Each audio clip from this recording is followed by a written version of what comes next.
Today's agenda: first, the introduction to the stress and types. Second, to know the stressors and management strategies. Third, the relationship of health behaviors to health risk factors and physical activity performance. Fourth, the connection of cell division to stress and stress management. And the last is the purpose of cell division in cell humans. Ano nga ba ang stress? Ang stress ay kilalang estado ng emosyonal at pisikal na pag-ikting na sanhi ng mga sitwasyon kung saan napapailalim sa mga hinihingi o hamon na higit sa aming karaniwang kakayahan na tumugon. Ito rin ay isang uri ng presyon, puwersa o impluensya na gumagalaw sa ating pagkilos, alinman sa pisikal, emosyonal o utak. Ayon nga kay Frank Herbert, the mind can go either the direction under stress toward positive or toward negative, on or off. The way the mind will win under the stress is strongly influenced by training. Gaya ng nasabi sa kasabihan, mayroong dalawang uri ng stress, ang positive stress at negative stress. Sa slide or pahina ay nakikita ang iba't ibang halimbawa ng stress na nagaganap sa sinumang tao. Maaari itong maging emosyonal, pisikal at mental stress na kailangan gawa ng paraan upang hindi na makaapekto sa iba pang tao. May dalawang uri ang stress, ang positibong stress at ang negatibong stress. Ang positibong stress o mas kilala bilang eustress ay madalas na nadarama kapag nahaharap tayo sa hinihingi at mapanghamong sitwasyon na kaya nating hawakan. Ito ay isang malusog na uri ng stress sapagkat ito ay nag-uudyok at nagbibigay inspirasyon sa ating pang-araw-araw na aktibidad at gawain sa buhay. Bilang isang resulta, nagbibigay ito sa amin ng positibong damdamin ng kaganapan at sigasig. Isang halimbawa nito ay kapag nagtatrabaho sa mga bagong proyekto tulad ng isang promosyon o pakikipagsapalaran sa negosyo, o kapag pumasok kami sa isang kompetisyon tulad ng paglisahan sa paglakasan. Nagdudulot ito sa atin ng pakiramdam na sigasig upang manalo at magtagumpay sa bagong hamon. Uri ng stress ay ang negatibong stress, kung saan ito ang pinakatanyag na uri ng stress. Ito ay isang stress na nagdudulot ng negatibong implikasyon tulad ng pagkabalisa, pagkapagod, pagkalungkot, at iba pang mga karamdaman. Ang mga halimbawa nito ay ang sobrang pag-aalala o pag-iisip, hirap sa mga pag-focus ng gawain, mood swings, walang tiwala sa sarili at iba pa. Ang lahat ng ito ay pumapasok sa iba't ibang kalagayan ng tao pang-araw-araw. Ito ay maaaring maranasan at mangyari sa mga tao, kaya naman kailangan pagtuunan ng pansin at magkaroon ng mas malawak na kaalaman sa iba't ibang uri ng mag-uudyok sa stress o ang tinatawag na stress. Ang stressor ay maaaring mga kaganapan o kapaligiran na maaaring isaalang-alang ng mga individual na hinihingi, hinahamon at nagbabanta sa kaligtasan ng individual. Ito ay maaaring magdulot ng kapahamakan sa ating buhay kung ito ay di masugpo o makaaksyonan. Mayroon din mga stressor sa trabaho, tulad na lamang ng sobrang oras sa pagtatrabaho, overtime work, overload work, mababang sweldo. Sa pag-aaral naman, pressure, deadline, overload schoolwork at lack of concentration. Sa pang-araw-araw naman, financial problems or kakulangan sa pera, change in sleeping habits, inappropriate eating habits. Stress management. Stress management o pagkakaroon ng magandang strategiya kung paano malalagpasan o maiiwasan ang ganitong uri ng stressor. Ito ay mayroong iba't ibang klase ng techniques at mga programa na nakakatulong sa mga tao upang mas mapadali at maging epektibo ang pag-alam sa stress sa kanilang buhay. Ngunit, kailangan alamin muna ang mga stressors at gumawa ng mga positibong paraan o aksyon upang mabawasan ang mga epekto nito. Una ay maging aktibo sa iba't ibang gawaing pisikal upang maliwanagan ang isip. Pangalawa ay ang meditate. Ito ay isang paraan para magkaroon ng kapayapaan sa isip at katawan. Pangatlo ay ang pagsusulat at paglalabas ng saloobin sa pamamagitan ng pagsulat ng journal. Pang-apat ay ang pagkain ng mabuti. Ang pagkain ng regular sa tamang oras at masustansyang pagkain ay makakatulong upang mapalakas ang ating mga katawan. Panglima ay ang magpahinga. Kung ikay nahihirapan na sa mga ginagawa at problema, marapating magpahinga. Magkaroon ng oras para sa ibang bagay. Ang pagkakaroon ng iba't ibang ginagawa tulad ng pagsusulat, paglalaro at panonood ay nare-relax ang ating mga isipan.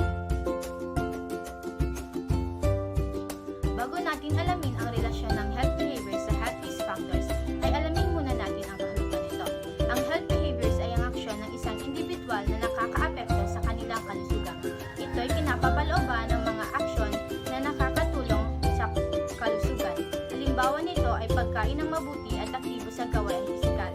Meron din ang mga aksyon na maaaring magdulot sa tao ng kapahamakan at panganib sa kalusugan.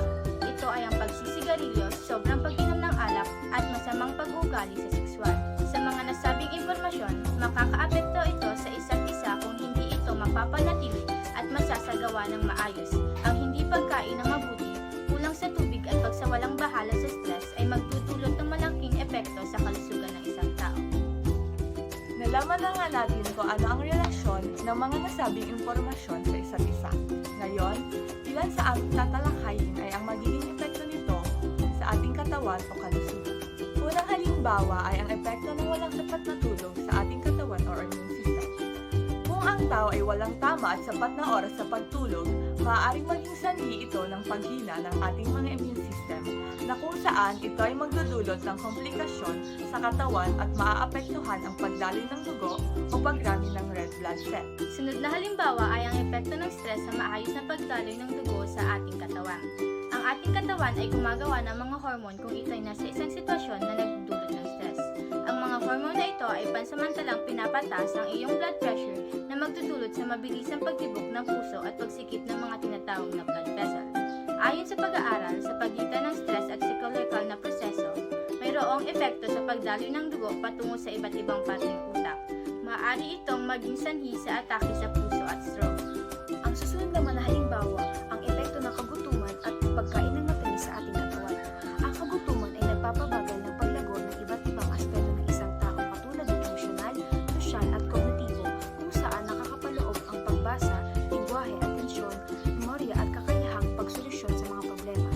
Ang kagutuman din ang nagpapahirap sa pag-focus sa ating pag-aaral ng dahilan ng pagbaba ng IQ. Isa rin sa bunga ng pagkagutom ay ang stress.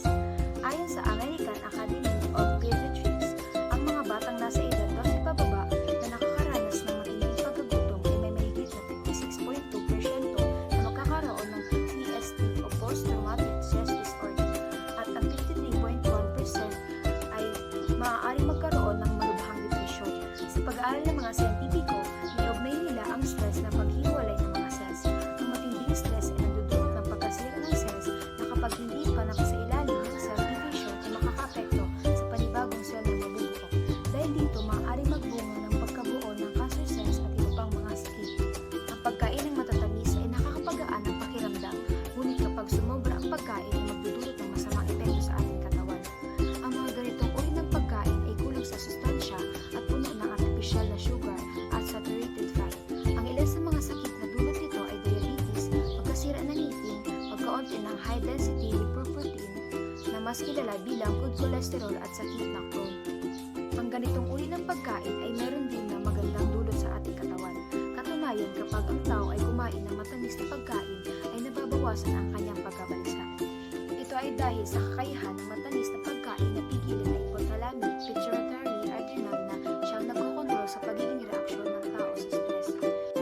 Ngunit ang katawan natin ay nangangailangan ng sustansya na hindi mahahanap sa mga matatamis na pagkain. Ang sustansyang iyon ay kinakailangan din sa cell division. Karamihan sa mga ito ay katulad ng bitamina, mineral, antioxidants na mahahanap sa gulay at prutas. Kaya't sa pagkain ng matatamis ay nakakapekto ang prosesong tinatawag na cell division. Ang ikalimang halimbawa naman ay ang tinatawag na fertility, na kung saan ito ay isang importante na parte o yugto ng mga kababaihan upang magkaroon ng anak. Ito ay tumutulong upang makabuo ng anak. Ngunit, ayon sa mga pag-aaral, ang mga kababaihan na may infertility ay tumaas dahil sa depression o anxiety. Kung ang iyong katawan ay hindi tinatanggap o walang kakayahan, maaari may problema sa ilang bahagi ng iyong katawan. Mayroong tinatawag na cell na kung saan ito ay nagbibigay gabay at tulong upang ang isang tao ay maging fertile o makapagbuo ng bata. Ito ay tinatawag din na meiosis, isang siklo na gumagawa o gumagalaw sa ating reproductive system. Kung ito ay nagkaroon ng problema, malinaw na ang sanhi ay ang stress at pag-iisip ng iba't ibang bagay, kaya mayroong infertility na naganap. Ang pagkawala ng kakayahan na makapagbuo ay nagbibigay ng kahiyaan sa tao, lalo na sa mga babae. Kaya mas dumarami at tumataas ang porsyento ng mga taong may depresyon at anxiety at iba pang emosyonal na stress.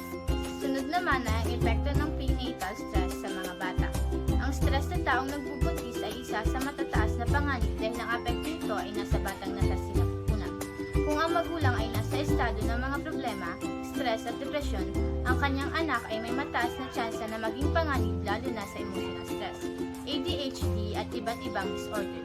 Higit sa lahat, maaaring magbigay ito ng anxiety sa bata. Ibig sabihin, kung ang magulang ay magkakaroon ng problema, maaaring makuha rin ito ng bata sapagkat siya ang nasa sinapupunan pa lamang at nakukuha ang lahat ng emosyon sa magulang. Kailangan na mag-ingat at maging maayos ang lagay ng katawan, lalo na ang isip upang maiwasan ang anumang problema o stress. Kaya naman, sa mga halimbawang sitwasyon na ibinigay, ipinapakita rito na ang lahat ng bagay ay mayroong koneksyon sa isa't isa, lalo na sa paksa na tinalakay na ito ay pinapahiwatig na ang pagkakaroon ng kamalayan sa mga problema or stress ay nakakatulong at nagbibigay ng gabay din sa ating katawan. Ang mga nangyaring siklo sa loob ng katawan ay tinatawag na mitosis at meiosis na may relasyon sa iba't ibang sistemang ng tao, gaya ng reproductive system at iba pa. Dito nakikita na ito ay isang siklo or cycle na maraming yugto na kailangan kabisituhin upang mas magkaroon ng kaalaman at malay sa mga bagay na pwedeng magdala sa atin ng kapahamakan. At sa huli, ang tatalakayin dito ay kung gaano nga ba kaimportante at kung ano ang layunin na tinatawag ng cell division. Ang cell division o paghahati ng selula ay isang proseso na kung saan nahati ang selula na tinatawag na anak ng selula. Kadalasang maliit na bahagi ng isang siklo ng selula ang paghati ng selula o kung ito'y sasalin sa Ingles, it is the process cells go through to divide. There are several types of cell division depending upon what type of organism is dividing. Mayroon din itong layunin na nagsasaad na ang lahat ng multicellular na organismo ay gumagamit ng paghati ng cell para sa paglago at pagpapanatili ng pagkumpuni ng mga cell at tissue. Ang mga nag-iisang cell na organismo ay gumagamit ng paghahati ng cell bilang kanilang pamamaraan ng pagpaparani. Ang mga somatic cell ay regular na hati. Lahat ng mga cell ng tao maliban sa mga cell na gumagawa ng mga eggs and sperm ay somatic cell. Nag-aayos ito ng mga sira at nagpapalago ng mga cell at tissue sa ating katawan. Maraming naitutulong ang pag-alam sa mga ganitong bagay. Ito ay nakakatulong upang ang tao ay maging may alam sa mga nangyari sa kanyang katawan. Isa pa, tulad ng nabanggit, ito ay mayroong koneksyon at relasyon din sa mga nangyari sa kapaligiran at mga tao. Ang stress ay isang pangkatawang pangdamdamin at pangkaisipang kabigatan na nararamdaman ninyo kapag pinagbubuhusan ninyo ng buong sigla ang inyong pamumuhay. Ang lahat ay nakakaranas ng stress araw-araw bilang bahagi ng buhay. Hindi nyo maiiwasan ang stress, ngunit maaari kayong matutong pangasiwaan ito upang masiyahan kayo sa buhay at mabawasan ninyo ang pagkakasakit sa katawan o sa kaisipan. Ito ay sa pamamagitan ng eksersisyo, meditate, pagsulat ng journal at pagpapahinga.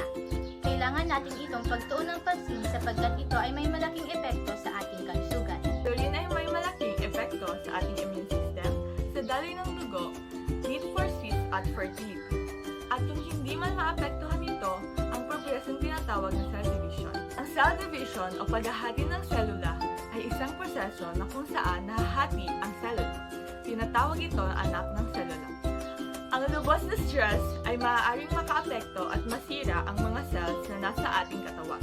Kung ito ay patuloy na sumailalim sa proseso ng cell division, ang panibagong cell ay maaaring masira na magre-resulta sa cancer at iba't ibang uri ng sakit. Kaya napaka-importanteng pagtuunan ng pansin at gumawa ng paraan upang ang stress ay maiwasan. Napakaraming paraan upang malabanan ang stress na ating nararanasan. Palaging tandaan, anumang harapin nating stress sa buhay, pagkatandaan ng ating mga isipan na atin itong makakayanang malagpasan. At dito nga nagtatapos ang aming presentasyon o seminar. Sana may nakuha kayong impormasyon sa aming presentasyon. Sana may natutunan kayo na may isa sa buhay.